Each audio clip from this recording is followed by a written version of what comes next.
Welcome, everybody. We're just unusually on time here, and so are you. Welcome. We're going to let everybody, it takes about 30 seconds for everybody to populate here. Thank you for joining. We've got a good group today. You guys don't know who's on, but I do, so I can say it's a good group.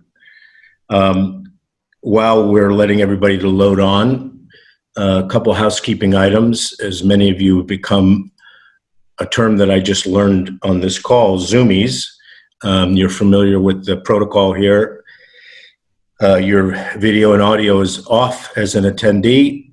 However, we welcome and encourage your engagement, either if you're on a computer, either through the chat functionality or the Q&A. And if you're on the phone, I think you can do that as well, but either way, we welcome you. If someone doesn't mind just giving us a heads up in the Q&A chat box that we're broadcasting, so we're not talking to ourselves here. It looks like everybody's on, but we can't tell whether we're broadcasting or not. So there we go. Thank you. Stephen, thank you. Very kind. Nice to have you with us. So I am going to once again blame my longtime friend and compadre who, if he had his way, we'd still be having drinks at the Baccarat in New York City. John Harrington has kindly brought our friends here from Cadex to present to you today, and as is always is hyperbolic, but I can say it with John, all the companies that he brings are super interesting and well-positioned and very smart people, and of late, a lot of smart scientists, and we have a bunch of them on the call today.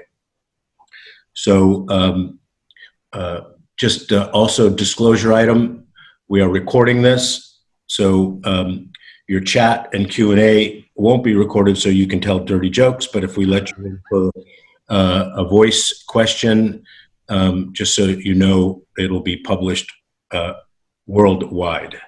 So thanks again for everybody joining. I am going to now hand it off to our friend Bill here, and he can take it from there and introduce his colleagues as appropriate and start the presentation. And Bill, thanks for being with us. Tom, Greg, thank you. Well, thank you, Arthur. And I'll just start by saying thank you to you all for joining our call today. We always enjoy speaking about our company and what we plan to do to improve the lives of patients with cancer. Just a safe harbor, just sort of a standard safe harbor statement, and I'll get into my presentation.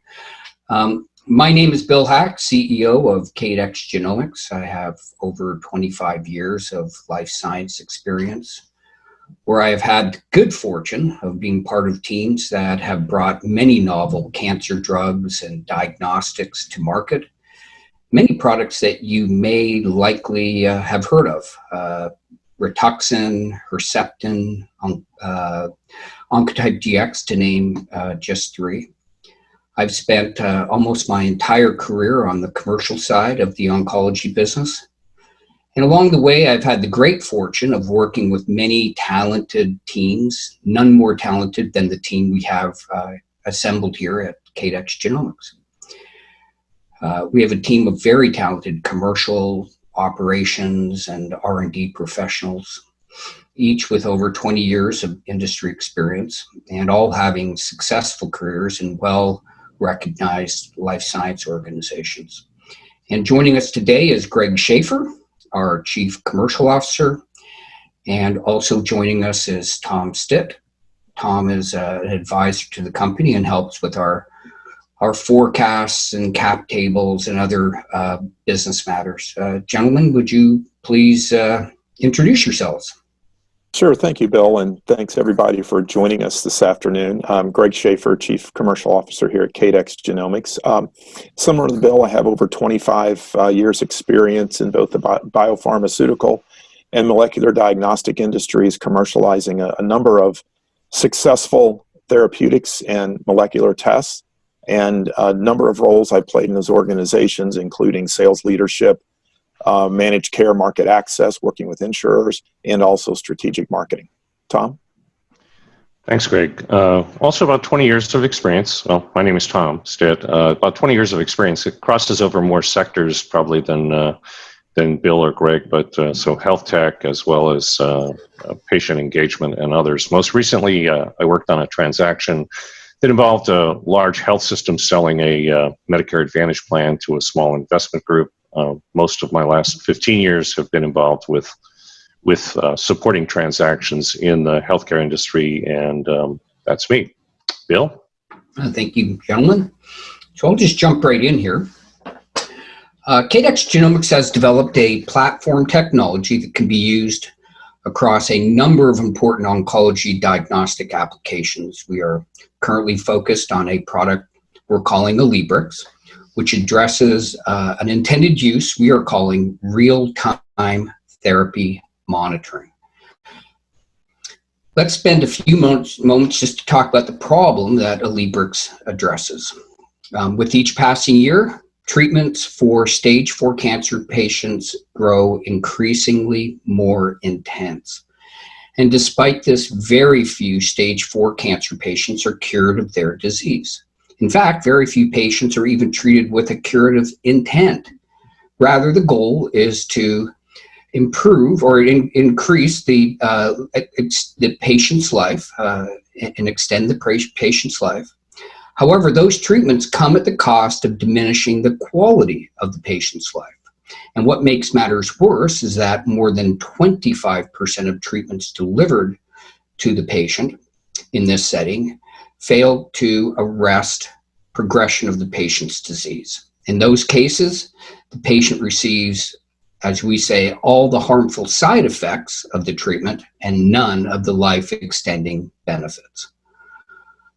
Well, the personalized medicine revolution, a revolution that both Greg and I have been involved in over a decade, while this revolution has done much to help match the right drug to the right patient, unfortunately, as things currently stand, across all tumor types, only about 10% of tumors have a druggable mutation. And with the advent of immunotherapies, there are many unanswered questions around which patients are more likely or most likely to respond to these powerful new therapies. So physicians are doing everything they can with the tools they have at their disposal to maximize the likelihood that the drugs they receive or that they give their patients will yield a clinical benefit. Librex is a completely new type of drug that will empower physicians to do even better. So what's the solution? We think Alibrex can play a huge role in improving this. Alibrex is a blood-based test that can determine if the patient's disease is progressing in as little as 12 days, and critically, after the patient has received just a single cycle of therapy. With the information delivered by Alibrex, physicians and their patients have an opportunity to quickly pursue other treatment options when their current treatment is not working. The information provided by Alibrex will allow physicians to significantly reduce the number of ineffective therapies their patients receive. This benefits patients by improving their quality of life and possibly extending their survival times by improving their likelihood of spending more time on therapies that are working. Now, worldwide, we currently spend around $100 billion a year on cancer drugs. And that's not including the administration of those drugs, hospitalizations from side effects, adverse reactions. That's just the cost of the drugs alone. And by reducing the number of ineffective treatments, Alibrex, we believe, can save health systems billions of dollars. And because Alibrex is tumor type and therapy type agnostic, it holds the promise of having a profound impact in how we treat all stage 4 cancer patients. A librex works by measuring the concentration of cell-free DNA, or to use an acronym, cfDNA, circulating in a patient's blood. By comparing the concentration of cfDNA in a first blood draw with the concentration in a second blood draw, we can determine if the patient's tumor is getting larger, which is indicative, by the way, of disease progression and that the therapy is not working. Now, when any type of cell in the body dies, it releases cfDNA into the bloodstream. The trick for us is to distinguish between cfDNA coming from non-cancer cells and cfDNA coming from cancer cells. Cadex Genomics, patented technology, makes that distinction by exploiting the fact that cancer cells, when they die, shed their DNA into the blood in fragment size patterns that are very different from those of non-cancer cells. Now, attempts at therapy monitoring by other companies, and other companies have tried and failed, primarily for two reasons. One, their technology was not sensitive enough to determine if the tumor size is changing or not. And the other reason is the technology was unable to distinguish between tumor growth and other sources of cfDNA in the blood. We overcome those problems by first looking at the non-coding regions of the DNA, known as REs, or, as you can see on the slide, retrotransposable elements. And specifically, we look at a subset of REs known as ALU elements. So REs are present in and this is critical, it's the critical reason we use REs, is that there is just a very high copy number in our DNA, which makes our approach highly sensitive and highly reproducible. We overcome the second problem by selecting just the right fragment lengths to distinguish between cancer and non-cancer sources of cfDNA. Now, our technology is not new. It was initially developed by our Chief Commercial Officer, Dr. Sudhir Sinha, for forensic testing, and has been successfully used in that field for over a decade. What is new is the application and optimization of that technology for the field of oncology. Now, in clinical practice, a librex will work as follows. A tube of blood will be drawn, and we don't need very much blood, by the way. We can actually run the test with just 2 milliliters of blood. So, and that's important because patients with stage 4 cancer, frequently it's hard to get good blood draws from them. So we need a minimal amount of blood, but it's a standard blood draw. And we take the first tube of blood just prior to the patient receiving his or her first treatment. And then we draw another tube of blood of the same size. We do that again 12 to 21 days later. And the reason we pick 12 days and not sooner is the cfDNA levels need to come down after treatment, because cfDNA levels spike shortly after receiving treatment. So we need those levels to come back down. We didn't want to go further than 21 days because we need to get the result to the patient before the physician, so the patient can come off therapy before receiving a second cycle of therapy. The blood is sent to our lab, and we do the analysis. Our turnaround time, we believe we can do it well within 8 hours of receiving that second tube of blood. Turnaround time in this application, very important, as we need, again, as I mentioned, we need to get the result back to the physician to impact the physician's treatment decision before the patient receives that second cycle of therapy. That's the trick. So, as we like to say, our test is ideally fit for this purpose. And it's not good enough. We've, in the industry, if you've been in the life science business, you've seen products come to market that fail, not because the product doesn't work, because it's very difficult to fit into clinical practice. We've been very careful in designing our studies and the product to fit into clinical practice. It doesn't require the patient to come in for separate visits. The physicians do not need to delay treatment. And the information delivered by Alibrex is directly actionable by the physician, giving them the confidence they need to change the treatment decision. So we know what we need to do from a test performance standpoint, and we'll talk a little bit more about that in a minute. Finally, Alibrex will not only be cost effective, it will be cost saving. So now we'll turn to the clinical evidence. Obviously, the devil's in the details and how well the assay performs. So we do have evidence to support that it works.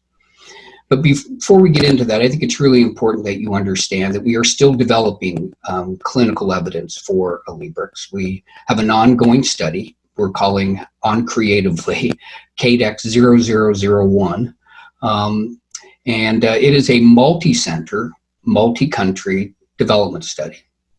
The data we gather from this study will be used, the data we gather from this study will be used to develop our final assay algorithm and complete 2 clinical validation studies, both of which will be published. We have already enrolled sufficient patients to complete our final algorithm. We already have a preliminary algorithm that distinguishes between progressors and non-progressors. We developed that using 46 patients enrolled in this study and an additional 32 we received from MD Anderson, and I'll get into that study in just a minute. A question just came in around FDA approval and whether that's required.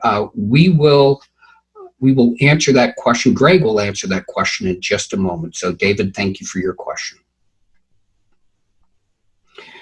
So our first study from Jewish General Hospital looked at 40 non-cancer control, these are on the control arm, and 39 patients who were both pre-treated and then post-treated, and those are colon cancer patients. And as you can pretty clearly see on the graph, there's a pretty clear separation in the quantity of cfDNA between the 3 groups of patients. And what you can see visually is also verified statistically. The AUC, or area under the curve, was 0.99. A perfect result is 1.0, and a result that basically is a flip of the coin is 0.5. So clearly there's a very strong signal here. These results were published last year in the peer-reviewed journal Surgery. And while these results are promising, this study was not specifically designed to prove that Alibrex can identify patients with progressive disease. The study was specifically designed to verify for our own purposes primarily, to determine whether or not we could distinguish between cancer, non-cancer, and then between treated and non-treated. The next study that I'm going to describe gets more into the specifics of therapy monitoring. And that's the study I alluded to a little bit earlier. This is the Cadex 0001 study, 46 patients from that study, and then 32 patients from an MD Anderson cohort that were provided to us by one of the physicians at MD Anderson. And was subsequently, by the way, Scott Kopetz, I should mention, that was presented, 20 of those patients were presented at an ASCO meeting and at poster in 2018. So in the study, Alibrex identified 56% of patients with progressive disease. Each one of these patients in a real life clinical setting, all of these patients would have gone on to receive a second, third, fourth, and maybe more therapies before the physician would know whether or not the treatment was working. What's most important is that then the sensitivity is that we had no false positives. And false positives in particular are very important here. We need to avoid those, and I'll get into that in just a bit. The p-value for this study was less than 0.001. So obviously very well above the threshold for to be considered statistically significant, or maybe a better way of putting it, a p-value well below what's required to be statistically significant.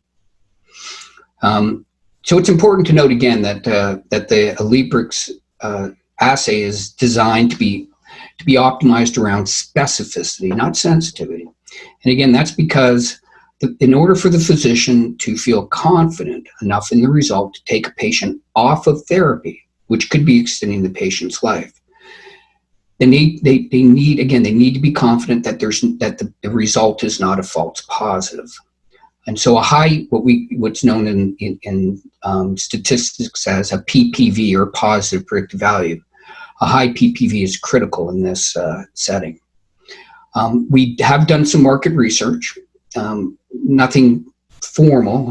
That was well beyond our budget, but informal market research suggests to us that the test would be readily adopted if it has a positive predictive value of 95% or greater and a sensitivity of greater than 40%. So, while not conclusive, to be sure, these results give us great confidence that Alibrex works very well. Also giving us confidence is a discovery we made as a result of this interim analysis and some of the issues that we were experiencing while collecting blood for this study. And what we noticed is that white blood cells were lysing during transportation. Now, white blood cells have DNA in them. And in essence, when the white blood cells lyse or die, the DNA from those white blood cells spills into the blood tube, essentially contaminating the blood. And this can confound the results of the Alibrex. And while the algorithm we developed and the results that I showed included the lysing, while the algorithm that we developed was able to adjust for the lysing, it did so at the cost of lowering the sensitivity. We'd like to see a sensitivity as high as possible. And so in that process, we were able to discover that a new fragment length that helped us even better distinguish between cancer cells and non-cancer cells. We believe this discovery will increase the sensitivity of Alibrex to greater than 70%.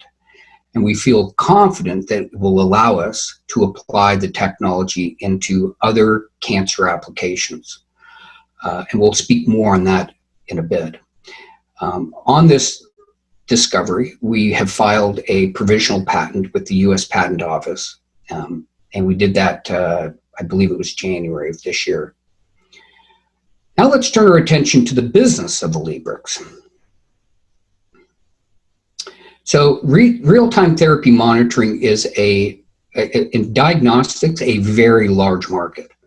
In fact, we believe it is at least a $2.2 billion market opportunity, and that's worldwide. Last year, Piper Jaffray's placed the U.S. market for therapy monitoring at $5 billion. Again, that's just in the U.S. alone. So we feel our estimate's probably on the conservative side. This market is growing rapidly for three reasons. As everyone knows, populations are aging, and that's putting an increasingly larger pressure on health systems and the financing of public health. So populations are aging, and cancer, for better or worse, is primarily a disease of old age. Patients with stage 4 cancer are also living longer. So we have been able to extend the life of these patients, and as patients live longer and cancer is increasingly treated as a chronic disease, there'll be more need for monitoring of those therapies. And then developing nations are growing wealthier, and cancer also happens to be a disease of the wealthy, partly because patients live longer, and then wealthier countries tend to treat the disease more intensely. And so there'll be increasing need from developing countries. So it's, as I say, a rapidly growing market. Now, as I hinted earlier, our technology can be used across more than just therapy monitoring. In fact, we believe our technology may also be useful in recurrence monitoring, and as a staging tool, and potentially in screening and what's known as minimal residual disease detection. Some analysts believe the cancer screening and MRD markets each exceed $10 billion annually. And some would put the number closer to 30 billion. I would say just a few words about our pipeline products. Librex is what we're calling our radiation-free recurrence monitoring tool. Patients with early stage disease are in fact treated with curative intent, and very frequently, thankfully, are cured. After they're, quote, cured, we monitor these patients with imaging tools to determine if and when their cancer has returned. The radiation from CT causes an estimated 27,000 cases of cancer in the US each year. Librex will allow physicians to monitor these patients more frequently using blood draws and without exposing these patients to regular doses of radiation. For now, we are completely focused on therapy monitoring. While it is not the largest market at our disposal, our management team strongly believes it is the market that by far offers the highest risk-adjusted rate of return. And we can get into why we feel that way if there's questions. We are on target for a Q2 2021, so about a year from now, product launch. At launch, we'll have sufficient evidence to support Alibrex's use in lung, colon, and breast cancer. By late Q2 2022, we will have evidence to expand use into other tumor types such as pancreatic, prostate, stomach, and esophageal cancers. I will now turn the call over to Greg Schaefer, our Chief Commercial Officer, who will speak briefly about our go-to-market strategy. Greg? Thanks, Bill, and thanks everyone for joining us this afternoon.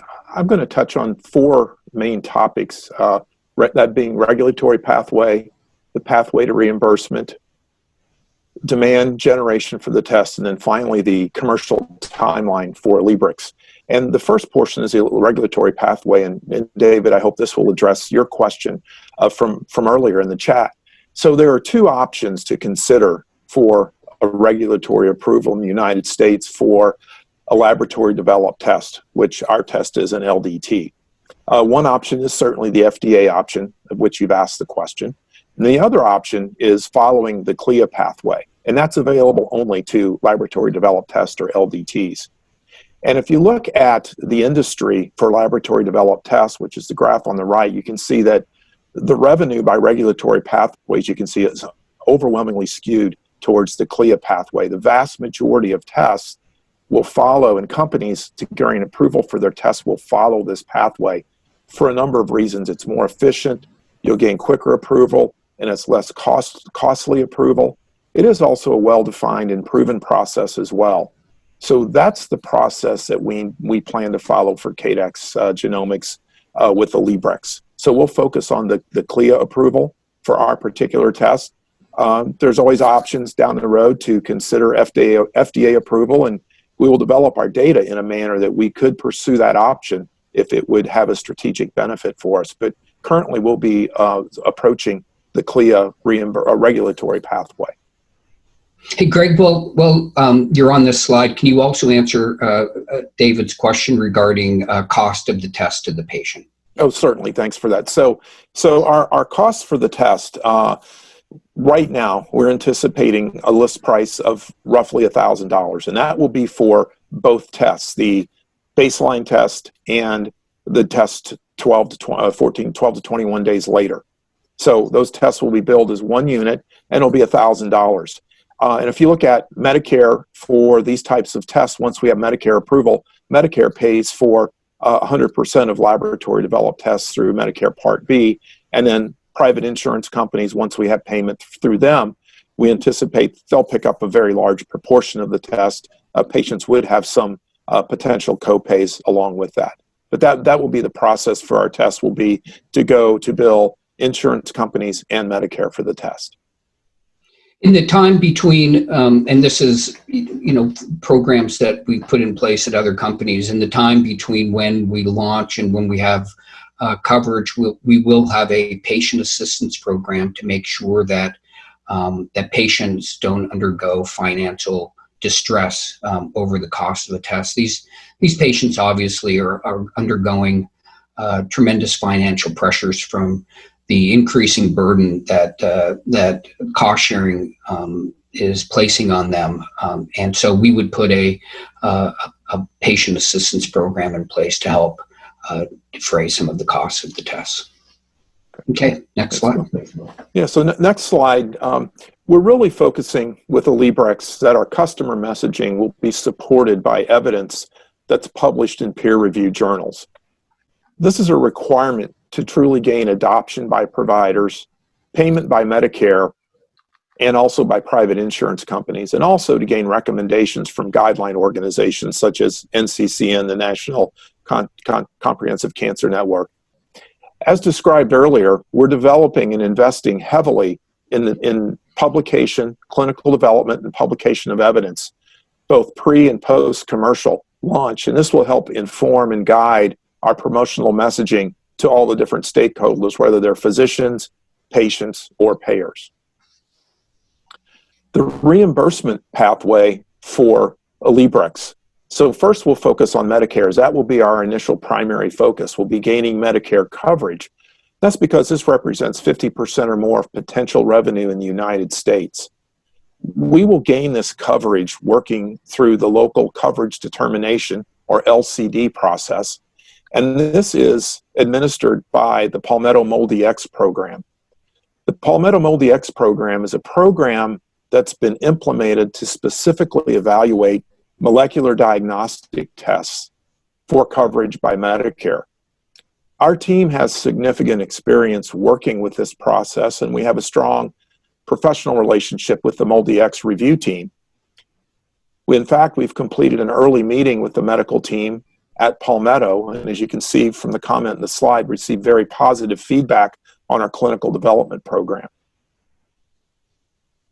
After gaining this Medicare coverage, we'll then turn our focus to gaining coverage from private payers, which will account for an additional 40% of revenue in the United States. Again, here, the Cadex Genomics team, we have deep experience with medical policy review, contracting, and claims processing with the private payers. And we strongly believe this reimbursement plan will very effectively drive the revenues for Cadex Genomics products. The other key point, of course, is physician demand for the test. And the test demand will be focused on a single customer call point. Alibrex will be prescribed by medical oncologists, which will be our only call point. This allows for a highly efficient commercialization strategy.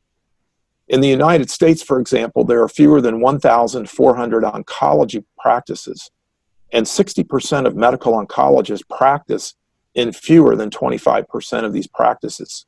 So very highly consolidated customer group.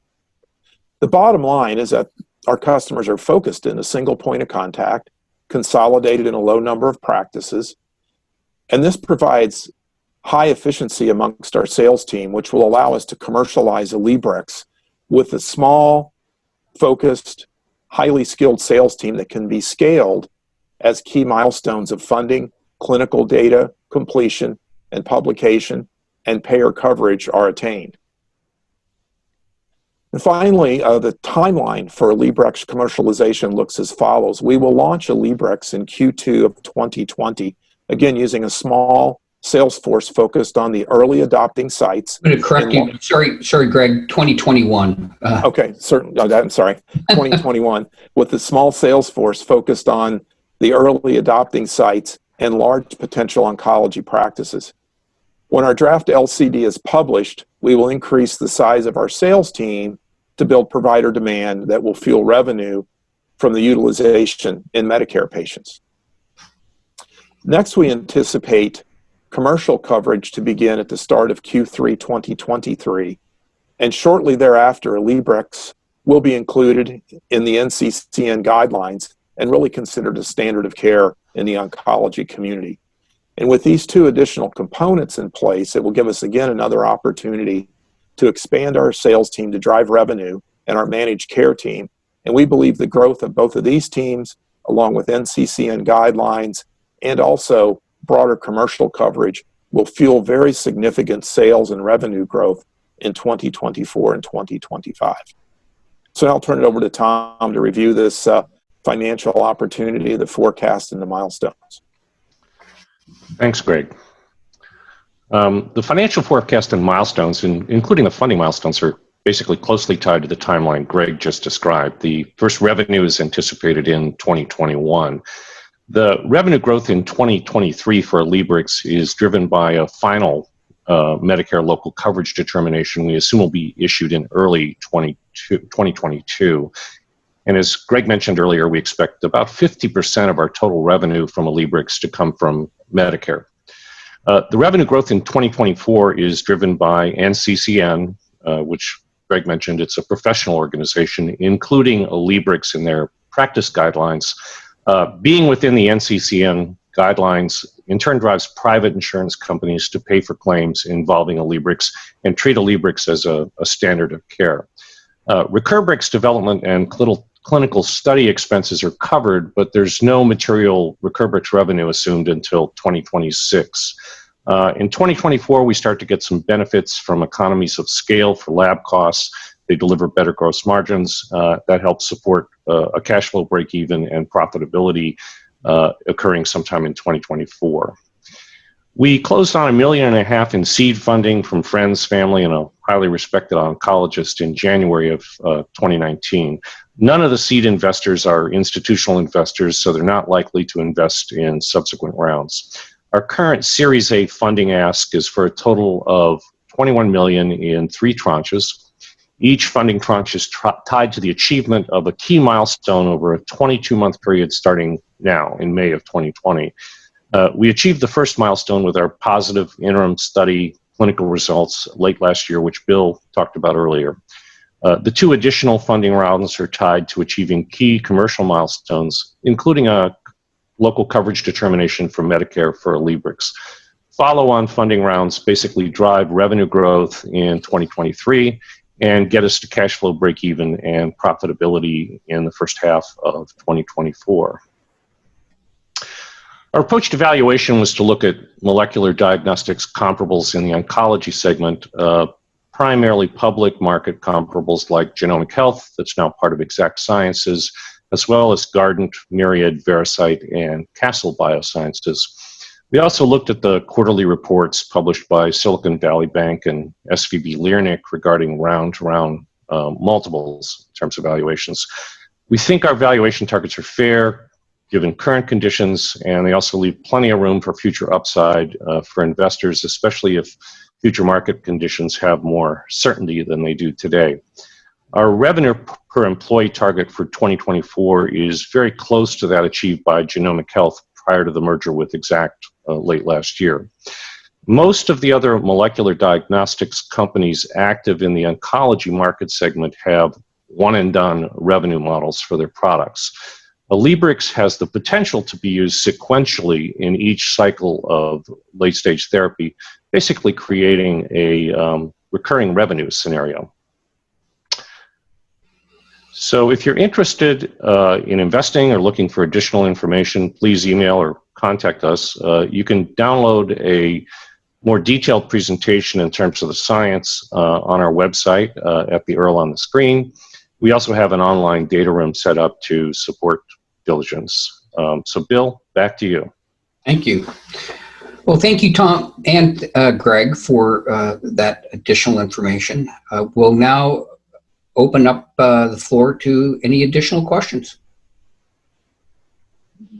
Yeah, please go ahead and chat in the box. I have a question for you. You mentioned earlier that the current investors are not likely to be investors in an institutional way in the next institutional rounds. You don't have to tell us who they are, but what's the profile of the current investors, for example? Yeah, they were, Tom, you want me to take that, or do you want to take it? You go ahead. Yeah, they were friends and family, really, and three doctors that came along, 2 oncologists, 1 a general practitioner, and yeah, they're pretty tapped out on this. They invested 1.5 million, and they are not what I would consider to be high net worth individuals.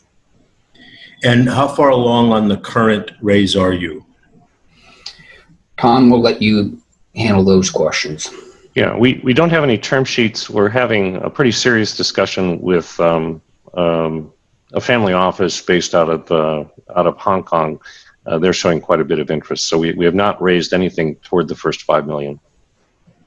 You've talked about the comps, which totally makes sense in terms of valuation, but and would you mind commenting about competitors and what that landscape looks like? Sure, I'm going to kick that one to Bill. He'll talk about Lexent Bio. Yeah, so we are aware of a number of research labs, usually on academic centers that are looking at therapy monitoring. Their approach is almost typically it's the approach is looking at what's known as CT DNA, circulating tumor DNA, and that's DNA specifically from cancer cells, and it involves looking at mutations and NGS technology. The approach means... What's NGS? Hang on. I'm sorry, next generation sequencing, which is a different approach than what we're using. It's, when you hear about companies doing a whole genome sequencing, that's using next generation sequencing. Yeah, the platform is less important than the approach, which is to look at specific mutations, which means each they would only be able to, with that approach, you can really only look at therapy monitoring tumor by tumor, and even subtypes of tumors. So, for example, a KRAS positive colon cancer patient, or a HER2 positive breast cancer patient, and you'd be looking at it very specifically tumor by tumor. And like I mentioned in the slides, the other challenge with that approach is it lacks sensitivity. If you're looking at a needle in a haystack type of an approach, it's fraught with potential sensitivity and specificity and reproducibility issues. And so we've elected to take a very different approach. One company that we are aware of that is trying to do this on a pan-cancer basis is a company called Lexent Bio, and they're actually in the Bay Area, and happen to know two of the people in that company. Their approach is extremely expensive, looking at whole genome sequencing, which means their cost of goods would exceed likely $1,500 or more per patient, and per blood draw, which means their cost of goods is somewhere in the neighborhood of $3,000, which we think is a price point which it is certainly beyond what is likely going to be cost effective. There's other challenges with that approach. Very expensive, beyond being very expensive. It's a very complex process, which means it's harder to lock down, making it reproducible, etc. Their early data were not dissimilar from ours. which begs the question, and as I said, we, in our preliminary study, we think we can certainly beat the 56% sensitivity, which means we'll have superior performance to theirs, much lower price point, and then the time, the turnaround time. You can't afford a turnaround time of 10, 15 days, which is what a next generation sequencing approach requires. Physicians are going to be fit for purpose. You need a result back to the physician within hours, or certainly within a day, so that you're able to impact that next cycle of therapy. And so we feel that their approach is probably not going to be very suitable. So, but great question. I'd add on to that, we'll have first mover advantage. We've got pretty deep freedom to operate. We've got 2 issued patents, 1 pending patent, and a provisional. All the patents stack on top of each other in terms of, they're all method patents.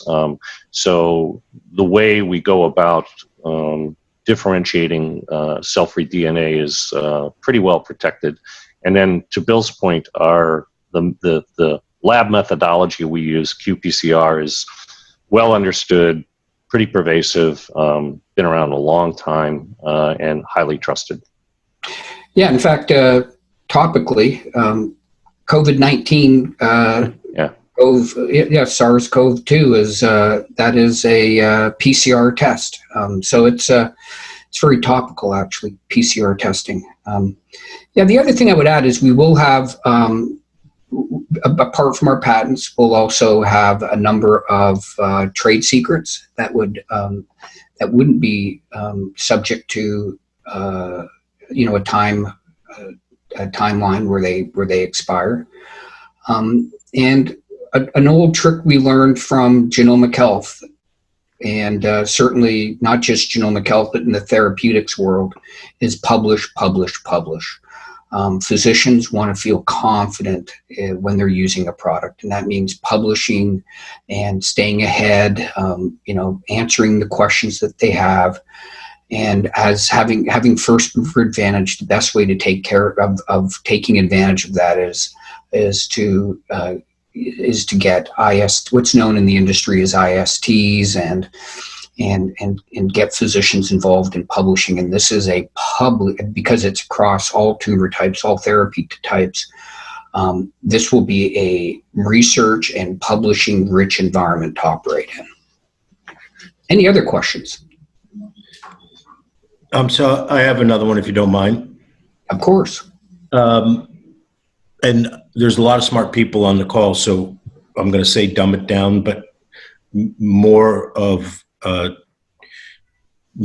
clear fact pattern. And for example, if a physician is prescribing this once it gets squared away, what's the fact pattern that would cause him not to prescribe it? And the reason why I ask it that way is because it's pretty clear that the total addressable market is there. So I actually have 3 questions. Why wouldn't he prescribe this if he's confident that it works and you guys are all squared away? And second, in the absence of of having this, what are they doing now? Sure. No, great questions. Very good questions, in fact. So yeah, there are a number of reasons why a physician may not order the test, and in fact, we would discourage a physician to order the test if there was a predisposal, or if the physician and or the patient were predisposed to going through therapy and continuing on therapy, even though the disease is progressing. And that's less common than it used to be, but there used to be this sort of dogged determination to continue therapy even when there was a lot of evidence that the disease was progressing. And certainly there's no reason to order the test if you're not going to follow the test results.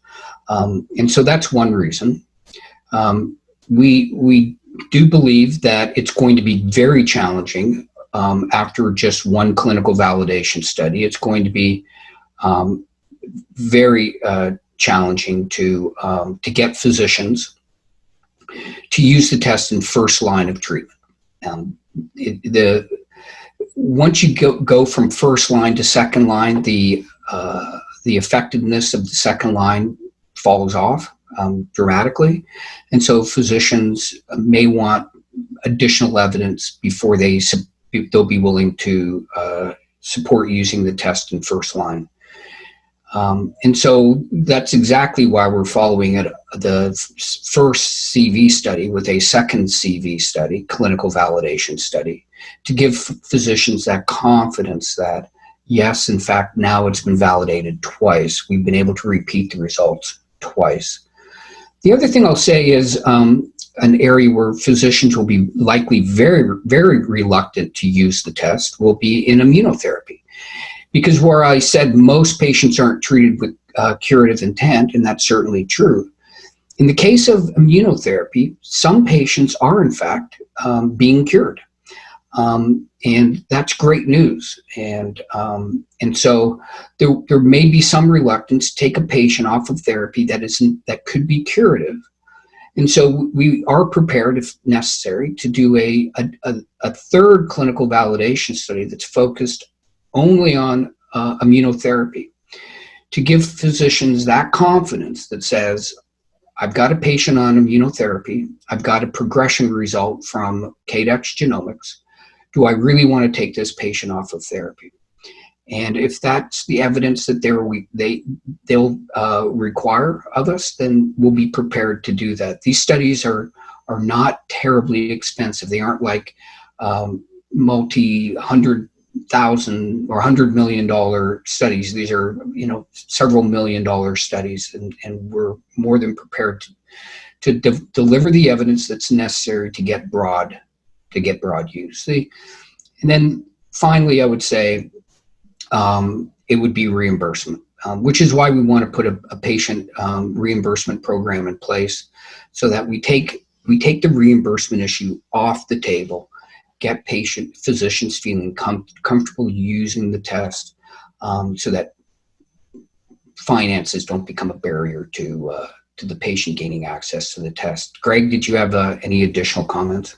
I would just add that this is a fairly typical adoption process for many therapeutics and also for molecular diagnostics, is that physicians will use them perhaps in the later lines of therapy, and then they'll become more confident with it, use it in the earlier lines of therapy, expand their use across more patient types, and that's all built into our financial model. And additionally, and again, as we mentioned earlier, this is why we will invest a lot of money in both research development and publishing those results, is that it does give the physicians the confidence, and then that also drives payers, both Medicare and private payers, to pay for the test, which also helps to support physician utilization of the test. Is there any reason, and you can, by me asking this question, I'm making it clear I don't know what I'm talking about. Is there any reason why you would go the FDA route? No, it's actually a very good question. I think, so first off, internationally, one of the challenges with any blood-based test, especially one where you're looking at CT or cfDNA, is this issue of the quality of the blood once it arrives in the lab. And we're confident we can fully serve our markets in the US and Canada with a central lab. And there's no good reason in the US to go through the FDA that we can think of. Now, if the regulatory landscape were to change, all bets off. But so far, the FDA has hinted at potentially regulating our markets more aggressively, but those comments in oncology have been restricted to where you're making predictions about whether or not a therapy is effective. You're really sort of messing, if you will, with drug labels. And so those are considered high-risk tests, and they have not really expressed many overtures towards our particular market segment. Now, outside the US, we think there is a really good reason for potentially moving away from a central lab in the US and having regional labs. And that may require us seeking approval outside of, obviously, CLIA. CLIA is a US-only regulation.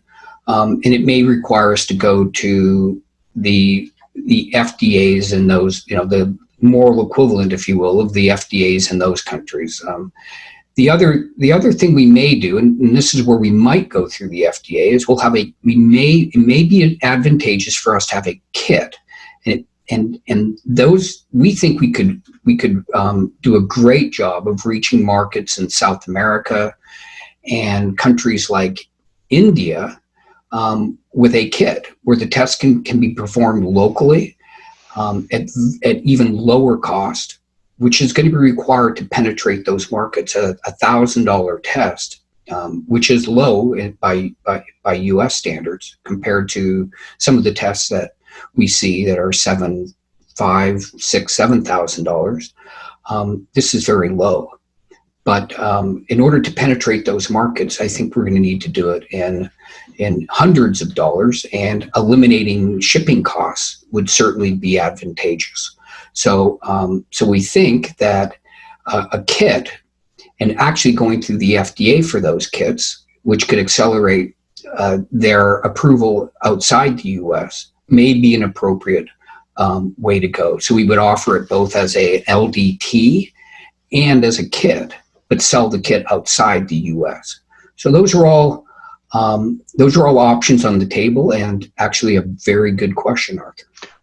One other thing I would add, Arthur, is without naming any names, we've certainly been communicating with some of the larger pharmaceutical companies that have drugs in the oncology space. And, as you can probably imagine, there is some interest in whether we could be supportive in some of their clinical trial efforts at identifying whether a drug is working or not working.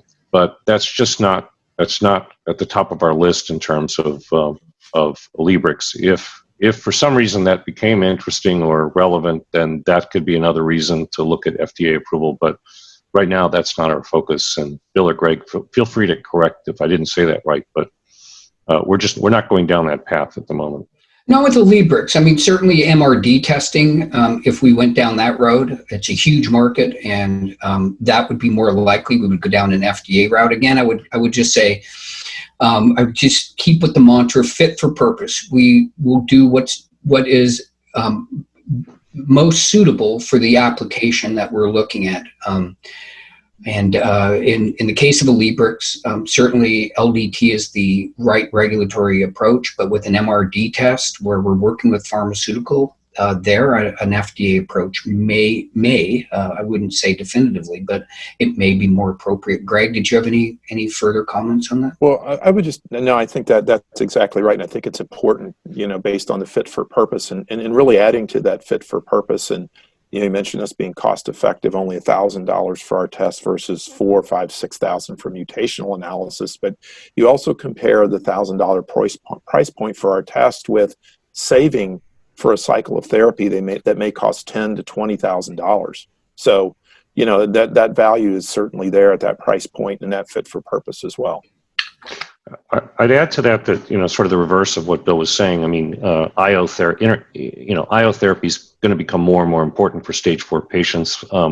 In some cases, and I'll use the example of our veterans, they may or may not have access to IO therapy today because of the cost. And one of the potential ways that a librex could be deployed is to enable organizations that are cost constrained as far as new therapies, and say, well, we'll know quickly within the first cycle of therapy whether that drug is working or not working. So there are other ways that a librex could get used, but again, I think those are down the road.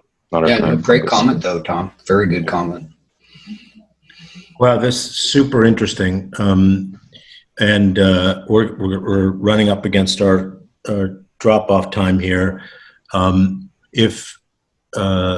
Thank you all for being part of the group and attending, and our member guests here listening in today. And you guys really did a great job presenting. It was super, super interesting and well thought through. And I'm not trying to suck up to these guys. I have no skin in the game. So I thought it was really well done. And I would ask that the group on the call, if you have any interest, you're welcome to connect with Bill and company directly, or John Harrington. And if it strikes you that there's somebody in your world that would be interested in knowing more about this, you're certainly welcome to cause an introduction, and that would be appreciated very much. And this is arcane stuff for me, but for those of you most of you who are far more knowledgeable about this stuff, it certainly seems to make a lot of sense. And you want to close things up, Bill? No, again, just I want to thank you, Arthur, for allowing us to present today, and thanks to everyone who attended. And yes, please, if you have any interest whatsoever, reach out and we'll answer any questions. Go to our website, pull down our deck. There's more details there, and we look forward to hearing from you all. Yeah, thank you again, everybody. We're going to be publishing this on the Family Office Insights YouTube channel, and we'll be sending along the list of attendees to Cadex, and they can be in touch with you and send a deck and so forth. And thank you again. That was awesome, guys. Thanks. Thank you, sir. Take care.